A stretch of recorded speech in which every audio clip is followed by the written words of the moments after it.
Le journal présenté par Christophe Lamar. Bonjour Christophe. Bonjour Dimitri, bonjour à tous. En marche vers la confrontation, Elisabeth Borne a beau appeler à ne pas pénaliser les Français, les syndicats se disent déterminés. La réforme des retraites, ils n'en veulent pas, tout comme une très large majorité de Français, si l'on en croit 2 sondages publiés ce matin dans Le Figaro et aujourd'hui en France. Impossible de savoir si ce non les fera tous descendre dans la rue le 19 janvier. Une certitude en revanche, dans les transports, chez EDF ou encore dans les raffineries, on est prêt pour un conflit long. Aurélien Fleureau. Frapper fort une première fois et très vite organiser la suite de la mobilisation. Voilà ce qui préoccupe les futurs grévistes. À la RATP, les principaux syndicats ont déposé leur préavis de grève illimité et preuve que la direction s'attend à un mouvement qui va durer. En interne, l'appel est déjà lancé pour constituer un vivier d'agents volontaires pour remplacer les grévistes. Prime d'environ 130 € à la clé. Les électriciens et les raffineurs ont annoncé la couleur. Une journée ne suffira pas. Et puis les cheminots de la SNCF ont affiché leur unité, même si leur régime spécial est désormais fermé. Ils s'opposent à la réforme. Thomas Cavel, secrétaire général de la CFDT Cheminots. Tous les cheminots effectivement statutaires et contractuels vont être impactés. Et ce sujet de projet de réforme des retraites, il est massivement rejeté. Donc il y a tous les éléments, tous les ferments pour qu'il y ait une mobilisation très forte et très significative. Les cheminots ont déjà prévu de se réunir le lundi 23 janvier pour décider de la suite de la mobilisation qui dépendra beaucoup du rapport de force enclenché jeudi prochain. Aurélien Fleureau du service économie d'Europe 1. Olivier Faure en tête du premier tour pour la désignation du premier secrétaire du Parti socialiste. Le candidat sortant obtiendrait 50% des voix. Il affrontera Nicolas Maillard-Rossignol lors du second tour jeudi prochain. Jean-Luc Mélenchon confirme qu'il ne sera pas candidat pour la présidentielle de 2027, sauf si les circonstances l'exigent. Le leader de la France insoumise en déplacement en Guyane renouvelle par ailleurs son soutien à Adrien Quatennens, dont le retour à l'Assemblée divise le parti.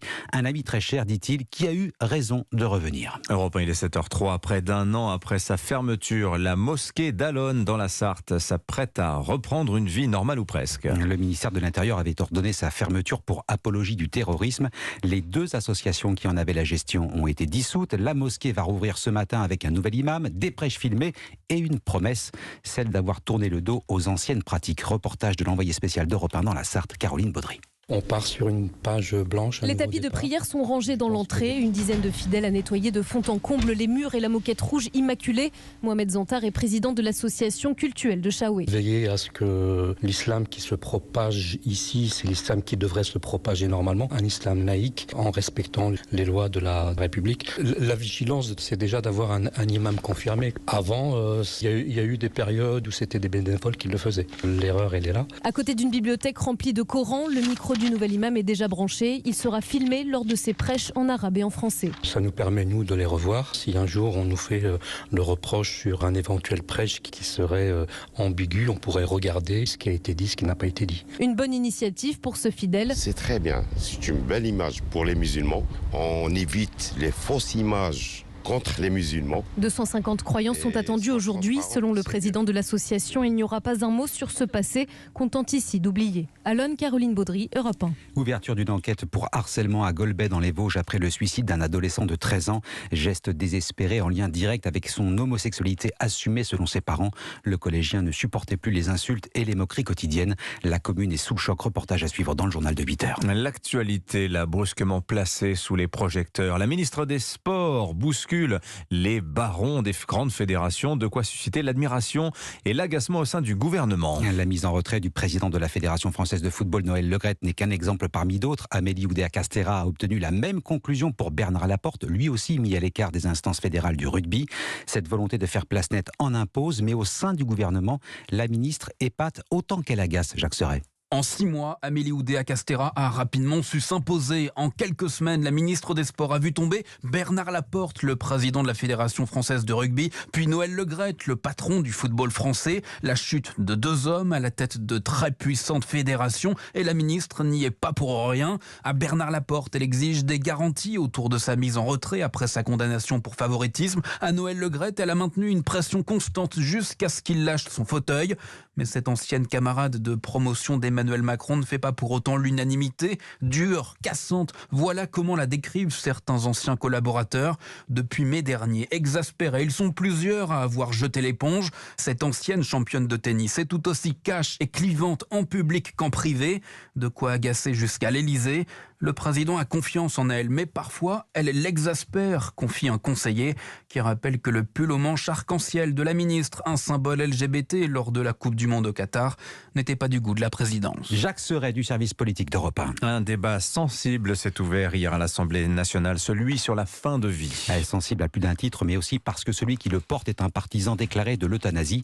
Le modem Olivier Falorni a été désigné président de la mission d'évaluation de la loi Claeys-Leonetti sur la fin de vie. À Arthur Delaborde, les opposants à l'euthanasie sont persuadés qu'on prépare le terrain à la légalisation de l'aide active à mourir. Oui, c'est le choix de donner la présidence de cette mission à Olivier Falorni, qui est au centre des critiques. Le député Modem est en effet un ardent défenseur de l'euthanasie et du suicide assisté. Ce n'est pas la bonne personne pour avoir un débat apaisé, selon le médecin Jean-Marie Gomas, cofondateur de la Société française d'accompagnement et de soins palliatifs. Il a montré à quel point il méconnaissait les données du soin palliatif et à quel point il confondait délibérément euthanasie et suicide assisté. On est stupéfait. C'est sûrement un des plus mal placés pour évaluer une mission parlementaire. Et puis actuellement, le gouvernement et le Parlement, en utilisant l'expression aide active à mourir, font exprès d'entretenir la confusion. Aux côtés d'Olivier Falorni, 18 élus des différents groupes de l'Assemblée ont commencé hier leurs travaux avec l'audition de l'ancien député Jean Leonetti, co-auteur de la loi actuelle sur la fin de vie. Attendu en mars, les conclusions de cette mission viendront alimenter le débat en parallèle de celle de la Convention citoyenne, de quoi jeter les bases d'un futur projet de loi. Arthur Delaborde du service politique d'Europe 1. On parlait de la réforme des retraites au début de ce journal. Il y en a un qui n'attendra pas d'avoir 64 ans pour descendre de son vélo. À 33 ans, Thibaut Pinot, 3e du Tour de France en 2014, annonce qu'il mettra un terme à sa carrière à la fin de cette saison. Un grand coureur perdu dans une époque qui n'était pas faite pour lui. L'hommage du patron de la Groupama FDJ, Marc Madiot. Thibaut était un coureur romantique qui s'était égaré au XXIe siècle. Au XXIe siècle, dans le sport, on est dans le pragmatisme, on est dans l'efficacité. Et il y a de moins en moins de place pour le romantisme. Il ne laisse pas indifférent, c'est quelqu'un qui transmet des émotions au public, qui transmet ses difficultés, qui transmet la douleur, qui transmet les efforts qu'il produit. Donc ça n'est jamais anodin et ça ne passe pas inaperçu. Marc Madiot, patron de la Groupama FDJ, joint au téléphone par Martin Lange. Et puis nous sommes vendredi, jour du vendredi thématique de la rédaction d'Europe 1, consacré ce jour à la grande fatigue qui s'abat sur les Français. Beaucoup n'ont plus trop envie de sortir de leur canapé, notamment le week-end. Alors est-ce que c'est profitable? Est-ce que c'est mauvais pour notre santé? C'est la question que l'on se pose. Les conséquences du confinement, de la succession des crises, l'envie d'avoir envie, comme le chantait Johnny, en a pris un coup. Près d'un Français sur 3 avoue une perte de motivation, résultat d'une enquête de l'IFOP pour la Fondation Jean Jaurès. Nous sommes de plus en plus nombreux à tout faire depuis notre canapé. C'est déjà une réalité pour les courses et la nourriture.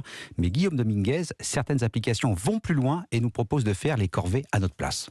Oui, à commencer par amener sa voiture au garage. Grâce à Fixter, un chauffeur vient directement chez vous, récupère votre véhicule, l'amène chez un garagiste et vous le ramène en moins de 24 heures. Le tout sans bouger de son canapé ni casser sa tirelire, comme nous l'explique Elodie Ben Saïd, porte-parole de Fixter. Sur la voiture la plus vendue en 2022, qui est la Peugeot 208, aujourd'hui en moyenne, cette révision, elle coûte 157 €. Chez Fixter, nous sommes sur une moyenne de 160 €. Et le service est sans surcoût pour le client puisque la start-up se rémunère directement sur la marge du garagiste. L'une des autres grande corvée du quotidien, c'est aussi d'avoir affaire à manger.